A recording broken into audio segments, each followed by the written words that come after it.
ನಮಸ್ತೆ, ಇದು ನಿಮ್ಮ ಪಬ್ಲಿಕ್ ನ್ಯೂಸ್ ವಾಯ್ಸ್ ಕನ್ನಡಕ್ಕೆ ಆತ್ಮೀಯ ಸ್ವಾಗತ.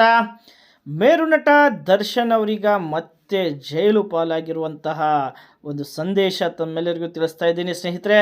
ಯಾಕಂದರೆ ರೇಣುಕಾಸ್ವಾಮಿ ಕೊಲೆ ಪ್ರಕರಣದಲ್ಲಿ ಆರೋಪಿಯಾಗಿ 63 ದಿನಗಳ ಕಾಲ ಬಳ್ಳಾರಿ ಜೈಲಿನ ಹಕ್ಕಿಯಾಗಿರ್ತಕ್ಕಂಥ ಅಲ್ಲಿ ಒಂದು ಜೈಲು ವಾಸವನ್ನು ಅನುಭವಿಸಿ ಬಂದಿರತಕ್ಕಂಥ ದರ್ಶನ್ ಅವರಿಗೆ ಮತ್ತೆ ಸುಪ್ರೀಂ ಕೋರ್ಟಿನ ಆದೇಶದ ಮೇಲೆಗೆ ಈಗ ಮತ್ತೆ ಜೈಲಿಗೆ ಹೋಗುವಂತಹ ಸಂಕಷ್ಟ ಎದುರಾಗಿದೆ.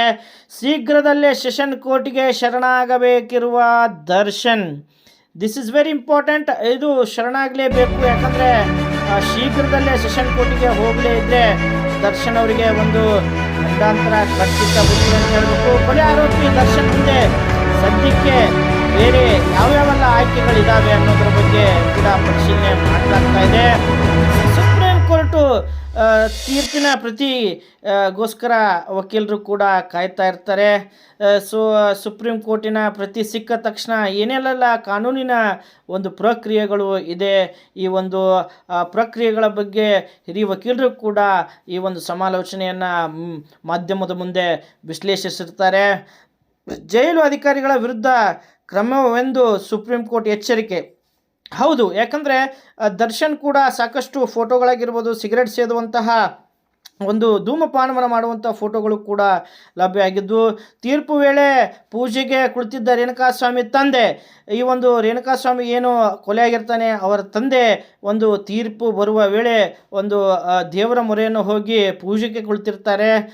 ರೇಣುಕಾಸ್ವಾಮಿ ತಂದೆ ಕಾಶಿನಾಥಯ್ಯ ಲಿಂಗ ಪೂಜೆಯನ್ನು ಮಾಡುವಂತಹ ಒಂದು ಪ್ರಕ್ರಿಯೆಯನ್ನು ಮಾಡಿರ್ತಾರೆ.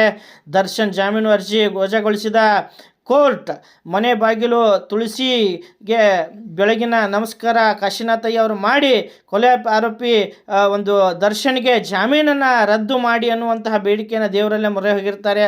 ಅದೇ ಒಂದು ಅವರ ಕೂಗು ಏನಿದೆ ಈಗ ದೇವರಿಗೆ ಮುಟ್ಟಿದೆ ಅಂತಲೇ ಹೇಳ್ಬೋದು.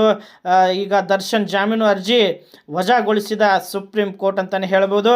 ಯಾಕಂದರೆ ರೇಣುಕಾಸ್ವಾಮಿ ತಂದೆ ಕಾಶಿನಾಥಯ್ಯ ಈ ಹಿಂದೆ ಹೇಳಿದರು, ನಮಗೆ ಒಂದು ನ್ಯಾಯ ಸಿಕ್ಕೇ ಸಿಗುತ್ತೆ ಅನ್ನುವಂಥ ಮಾತನ್ನು ಹೇಳ್ತಾ ಬರ್ತಾಯಿದ್ರು. ಮತ್ತೆ ಬಳ್ಳಾರಿ ಜೈಲಿಗೆ ನಟ ದರ್ಶನ್ ಶಿಫ್ಟ್ ಆಗೋದು ಪಕ್ಕ ಅನ್ನುವಂತಹ ಒಂದು ಮಾಹಿತಿ ಬರ್ತಾ ಇದೆ. 63 ದಿನಗಳ ಕಾಲ ಬಳ್ಳಾರಿ ಜೈಲಿನಲ್ಲಿ ಒಂದು ವಾಸವನ್ನು ಮಾಡಿ ದರ್ಶನ್ ಮತ್ತು ಪವಿತ್ರ ಸೇರಿ 7 ಆರೋಪಿಗಳ ಶರಣಾಗತಿಗೆ ಡೆಡ್ಲೈನ್ ಅನ್ನುವಂಥ ಮಾಹಿತಿ ಬರ್ತಾ ಇದೆ. ಕೊಲೆ ಆರೋಪಿ ದರ್ಶನ್ ಪೊಲೀಸರಿಗೆ ಹುಡುಕಾಟ, ದರ್ಶನ್ ಮತ್ತು ಪವಿತ್ರ ಗೌಡ ಶರಣಾಗ್ತಾರಾ ಅನ್ನುವಂಥದ್ದೇ ಈಗ ಒಂದು ಕುತೂಹಲಕಾರಿ. ಸುಪ್ರೀಂನ ಆದೇಶದ ಬೆನ್ನಲ್ಲೇ ಪೊಲೀಸರಿಂದ ಸರ್ಚಿಂಗ್ ಕಾರ್ಯವು ಕೂಡ ಮುಂದುವರೆದಿರುತ್ತೆ ಸ್ನೇಹಿತರೆ. ಯಾಕಂದರೆ ಸುಪ್ರೀಂ ಆದೇಶದ ಬೆನ್ನಲ್ಲೇ ಪೊಲೀಸರಿಂದ ಸರ್ಚಿಂಗ್ ಆಗಬೇಕು. ಎಲ್ಲ ಆರೋಪಿಗಳನ್ನು ತಕ್ಷಣ ಬಂಧಿಸಲು ಸುಪ್ರೀಂ ಕೋರ್ಟ್ ಆದೇಶ